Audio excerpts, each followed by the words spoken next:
Another corner case scenario in OSPF design is where area 0 cannot be connected directly to some other area. So like this is the situation.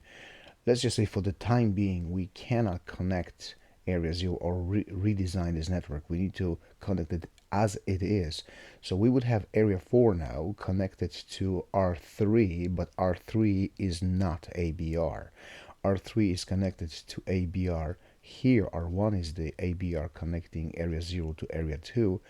But at the moment, we have to connect somehow the networks in area 4 here to the rest of the system via area 2. How do we do that? Obviously, the proper design is to actually extend area 2 down here through R3 to this layer 3 switch and so on and so forth. But what if we cannot do this at the moment? So let's just simulate that situation where area 4 is not directly connected to area 0. So what I'm going to do is I'm going to start with R1, which is the ABR, and for that to work, we need to create a virtual link.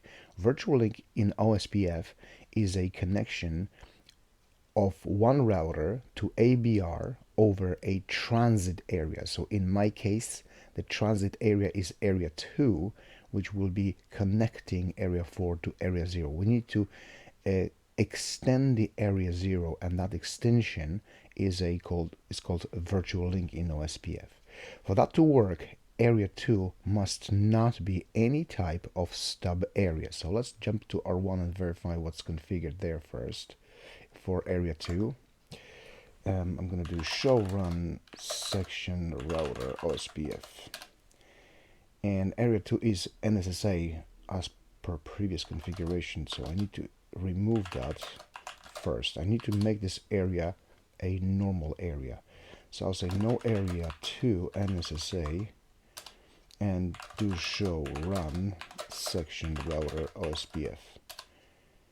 Okay, so now I need to jump this to verify if the same is configured on R3. I believe I already removed that, but just show run section router OSPF. Okay, so I have connection in area 2, and area 2 is a normal area, so as of this moment R3 should be receiving show IP routes OSPF, and is receiving all external and inter-area prefixes. Okay, so now what I have to do is I need to extend the area 0 over a transit area. So before I do that, let's see what happens if I try to connect area 4 into the system when the ABR is not reachable. So I'm going to create an area 4 between R3 and switch 1, layer 3 switch 1. So let's go to R3 one more time. Do show IP interface brief, exclude UNA. I actually have an alias for it. I can do this alias. So router OSPF 1, we need to run OSPF on the connection towards switch 1. We use VLAN 2 here. So network 10.1.2.254 here, and this is going to be area 4. So okay, so this is done on R3. Now verification, do show IP OSPF interface brief. So this interface is in area 4, correct. Now this interface is in area 4, so I need to now do switch 1.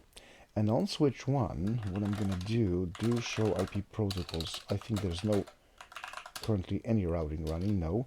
So I'm going to say router OSPF 1. I'll make it router ID 7777. And let's see what interfaces we have. Let's put all interfaces we have here in area 4 in one shot. How would I do that? I would say network any interface with any network mask, put in area 4. So with this command, hopefully, do show IP OSPF interface brief, I have all interfaces running in area 4 right there.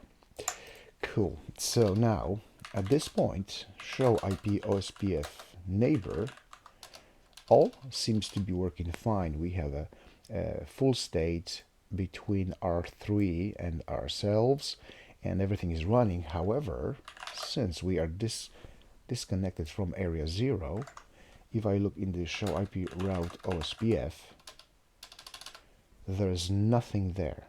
So we're not learning any networks from R3, and the reason being because we're not directly connected to area 0, and if we're not connected directly to area 0, we cannot exchange anything.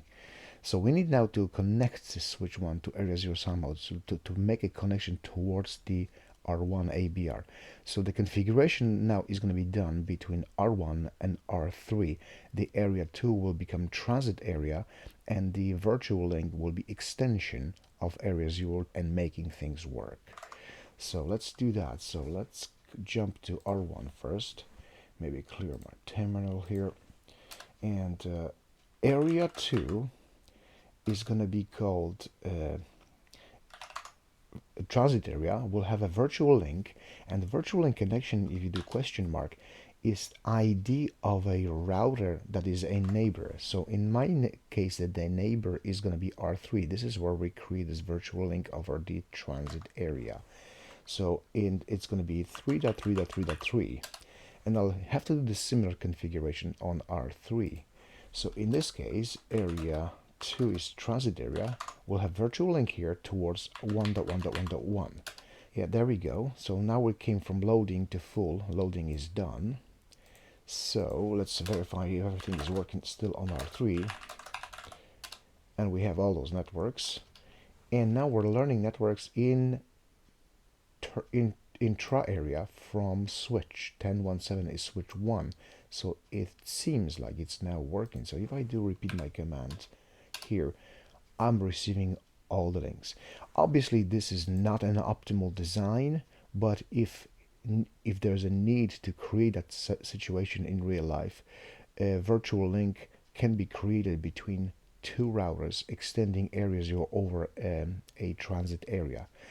Now the verification of virtual link is that if I do, let's go back here, if I do show IP OSPF neighbor commands here, I'm going to be seeing the adjacency between R3 and R1 over the virtual interface which is created for me during this configuration, OSPF underscore VL0 here, and we're full.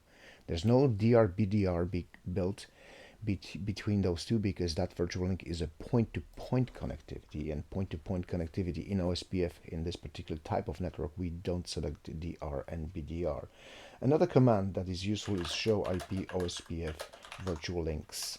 This shows me that the virtual link interface OSPF underscore VL0 is connected to router 1 and currently is up. The transit area over which we created this is area 2 via this interface, and that basically kind of proves that it is working. And this is the type of a network created on that link, which basically means that there's a point-to-point connectivity between them, on which we don't select DR BDR because there's only two connections between the routers here.